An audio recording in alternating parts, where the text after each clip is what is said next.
আসসালামু আলাইকুম, আশা করি সবাই ভালো আছেন। তো আসলে কয়েকদিন পরে কিন্তু আপনাদেরকে ভিডিও দেওয়া হচ্ছে, আমাদের জমির ভিডিও। তো এই যে দেখেন পটলের গাছগুলো বেশ ভালো হয়েছে। তো আজকে আসলে আমি আপনাদেরকে এই যে বাঙ্গি সম্পর্কে কিছু কথা বলবো। এই যে দেখেন এখানে মূলত আমি আপনার হচ্ছে এই যে বাঙ্গি ধরছে দেখেন, মূলত আমি এখানে 3টা গাছ রোপণ করছিলাম। তো 3টা গাছ রোপণ করে এই যে নিচে বাঙ্গির গাছ আছে কিন্তু ঝাংলার নিচে, এই যে দেখেন আসলে অনেক গাছ হয়ে গেছে 3টা গাছ থেকে। তবে এখানে একটা মজার বিষয় হলো, বীজ আমি কিনছিলাম কিন্তু একই জাতের, মানে প্যাকেটের বীজ।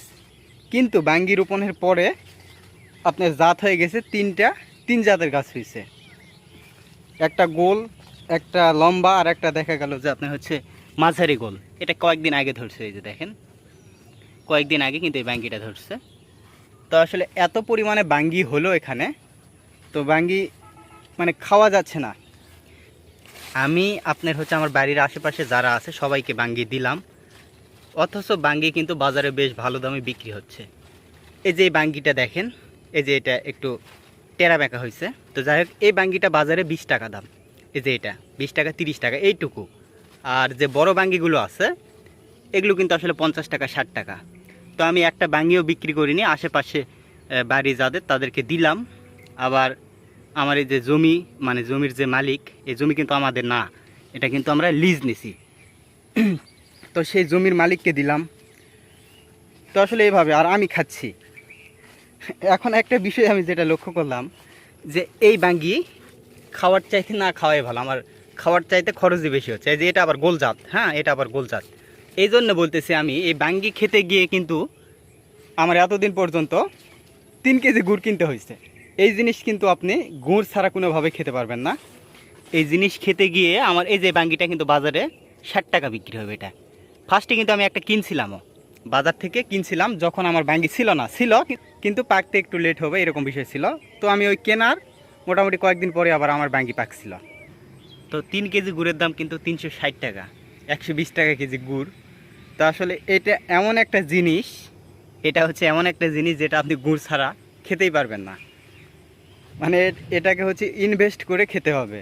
এটা তো আপনি যদি কিনে খান টাকা তো লাগতেইছে, প্লাস এটা আবার আপনি হচ্ছে খেতে গেলেও আবার টাকা লাগবে। মানে কিনেও খেতে হবে, আবার ওটা মানে যেটা দেখাবেন ওটাও আপনাকে কিনতে হবে, এরকম ব্যাপার স্যাপার। তো আমার এই 3টা গাছ মিলে কিন্তু বহুত বাঙ্গি হয়েছে, মোটামুটি 50টার মতো এই 3টা গাছে বাঙ্গি হয়েছে। তো এখনও মোটামুটি 10, 12, 15টা বাঙ্গি আছে। তো এই যে এখানে দেখেন এক জায়গায় 3টা বাঙ্গি, তারপর এই যে একটা ধরছে। মানে বাঙ্গি গাছ অনেক বুড়া হয়ে গেছে, আর কতই হবে। তারপর ওই ভিতরে ভিতরে অনেক আছে, ওই যে ওই পাশে আছে। তো বাঙ্গি কিন্তু চূড়ান্ত হলো, হ্যাঁ অনেক বাঙ্গি হলো। মোটেই 20 টাকার বীজ কিনছিলাম, 10 টাকা করে প্যাকেট, ছোট ছোট মিনি প্যাকগুলো। তো অনেক বাঙ্গি হলো, কিন্তু বাঙ্গি আমি একটাও বিক্রি করিনি, সব কিন্তু মানুষকে দিয়ে দিছি। মানে আমি যেগুলো খেতে পারছি, আর যেগুলো পারি নাই সেগুলো মানুষকে দিছি। 1টা 2টা করে পাকলে খাওয়া যায়, কিন্তু যখন কখনো কখনো দেখা যায় যে আপনি একসঙ্গে 6টা 7টা করে পাকে, তখন তো আমি 2টার বেশি খেতে পারবো না। অথবা 2টা আমি নিলাম, বা বড় একটা নিলাম, বাকিগুলো মানুষকে দেওয়া হয়। আমার মানে গোষ্ঠীর মানুষজন আছে তাদেরকে দেওয়া হয়, নাকি রে বল্টু? তো এই যে দেখেন পটলের অবস্থা দেখেন। তো পটল কিন্তু এখন বর্তমানে খুব কম আছে। মানে পটলের আগে হলো, পটল তোলা হলো। তো এখনও পটল আছে মোটামুটি, হয়তো বা এখনও 1 মনের মতো পটল আছে। তো এগুলো বড় হতে হবে, আরেকটু বড় হলে তোলা হবে, হয়তো বা 2-3 দিন পর তোলা হবে। কিন্তু আবার এই যে নতুন করে পটলের জালি আসতেছে, এই যে দেখেন, এই যে এগুলো কিন্তু পটলের জালি, হ্যাঁ এই যে এগুলো কিন্তু পটলের জালি। আর একটা বিষয় আপনারা এই যে দেখেন, আসলে সন্ধ্যা লেগে যাচ্ছে, আপনারা বুঝবেন কি না, এই যে দেখেন ভালো করে একটু লক্ষ্য করেন, শুঙ্গের মতো লতা বের হচ্ছে, এই যে দেখেন চিকন চিকন লতা। তো এই লতাগুলোতেই কিন্তু পটল হবে। এই লতাগুলো আপনার হয় কি, আপনার 22 দিন 1 মাস পর পর বের হয়। মানে এই লতাগুলো বের হলো, এই লতাগুলোতে আবার ফুল হবে, পটল হবে, হওয়ার পর আবার নতুন করে লতা বের হবে, হওয়ার পর আবার পটল হবে, আবার 22 দিন পর আবার লতা বের হবে, এরকম করেই যত লতা বের হবে তত আপনার পটল হবে। এগুলাকে ঝাপ বলে, হ্যাঁ একটা করে ঝাপ ঝাপ বলা হয়। তো এটা কিন্তু দেশিটা, হ্যাঁ আমাদের এই অঞ্চলে কিন্তু পটলের দাম একেবারে হুট করে এতটা কমে গেছে, হ্যাঁ। আর কমার মেন কারণ হলো আপনার হচ্ছে আমাদের এখানে সিন্ডিকেট বেশি। এই ব্যবসায়ীরা যারা, তারা কিন্তু সিন্ডিকেট করে। আমাদের পাশের থানায় কিন্তু 1000 টাকা 1100 টাকা বিক্রি হচ্ছে, আমাদের কিন্তু এখানে 800 টাকা 700 টাকা একেবারে দাম পড়ে গেছে। তার উপর আবার এখন ফলনও খুব একটা বেশি হচ্ছে না। মানে এই জমিতে ভালো হচ্ছে, কিন্তু আমাদের যে মোটা পটলগুলো ওগুলো কিন্তু ফলন অনেকটা কম, এত পরিমাণে না। তো এরকম হলে কিন্তু আসলে খুব একটা লাভ হবে না। তবে এত থাকবে না, মানে এমন দাম থাকবে না, আবার দাম বেড়ে যাবে। মানে এখন হয় কি, এখন সবার অনেকের পটল হচ্ছে, সেই জন্য আমদানি বেশি। আর আমদানি বলতে আপনার হচ্ছে কীভাবে পটলের দাম হবে বলেন, সব সবজিরই দাম কম, এই হিসেবে আপনার পটলের দামই বেশি আছে। বেগুন আর পটলের দাম একই, কিন্তু ঢেঁড়স, তারপর তরই, তারপর হচ্ছে আপনার লাউ, করলা, এগুলোর দাম অনেক কম। সেক্ষেত্রে পটলের দাম খুব একটা খারাপ বলা যাবে না। কিন্তু ঢাকাতে আবার অনেক দাম। কালকে একটা নিউজ দেখলাম যে ঢাকাতে মানুষজন, আপনার যারা অল্প টাকার বেতনে চাকরি করে, মানে 20,000, 22,000, 25,000, তারা তরকারি কিনতে পারতেছে না, এত দাম। 50 টাকা 60 টাকার নিচে কিন্তু তরকারি নাই। তো এটা কিন্তু একেবারে আকাশ পাতাল দাম। আমাদের এখান থেকে কেনা হচ্ছে আপনার 17 টাকা 18 টাকা কেজি, ঢাকাতে হয়ে যাচ্ছে 60 টাকা। এটা কিন্তু একেবারে অকল্পনীয়। আর বিশেষ করে মানে দেশের অবস্থা খারাপ, কারণ এরকম আপনার হচ্ছে তদারকি তো কেউ করে না। যদি তদারকি করতো যে এত সিন্ডিকেট কেন হচ্ছে, তাহলে কিন্তু এটা হতো না।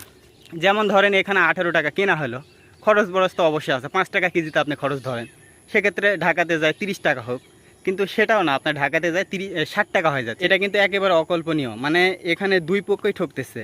আমরা যারা কৃষক, আমরা তো একেবারে মানে এমন ঠকতেছি, এর চাইতে বেশি প্রতারিত হচ্ছে আপনি যারা সাধারণ মানুষ আছে তারা। কিন্তু আমরা বিক্রি করতেছি দেখা যাচ্ছে 20 টাকা, আর সিন্ডিকেট তারা বিক্রি করতেছে 50 টাকা 60 টাকা। সাধারণ মানুষের উপর কিন্তু প্রভাবটা অনেক বেশি পড়তেছে। তো সন্ধ্যা লাগে গেছে, আমি আর কিছু বলবো না। তো আপনাদেরকে ছোট্ট পরিসরে দেখালাম যে বাঙ্গির কী অবস্থা। আর বর্তমানে পটল কিন্তু এই নতুন ইয়েগুলোতেই হবে, হ্যাঁ, এই যে এগুলোতেই হবে। আর একটা বিষয়, আপনাদের জেলাতে আপনাদের জেলাতে সবজির দাম কেমন অবশ্যই কমেন্টে জানিয়ে দিবেন। আমাদের এই জেলাতে, নওগাঁ জেলার এই পত্নীতলা থানাতে কিন্তু বর্তমানে সবজির দাম একেবারে অত্যন্ত কমে গেছে। কিছুদিন আগে বেশি ছিল, বর্তমানে কিন্তু 700-800 টাকা মন সব সবজি, 700, 800, 400, 500 এরকম মন বিক্রি হচ্ছে। তো আপনাদের অঞ্চলে কী দাম অবশ্যই কমেন্টে জানিয়ে দিবেন। আর আমার এই ডেসক্রিপশন বক্সে আমার পেজের লিঙ্ক দেওয়া আছে। আপনারা যারা আমাকে ভালোবাসেন, আমাকে সাপোর্ট করেন, অবশ্যই একটু সাপোর্ট করবেন, আমার পেজটি অবশ্যই ফলো দিয়ে রাখবেন। তো সবাইকে অসংখ্য ধন্যবাদ ভিডিওটি দেখার জন্য। আবার পরবর্তী কোনো ভিডিওতে দেখাবে ইনশাল্লাহ। ততক্ষণে সবাইকে আল্লাহ হাফেজ।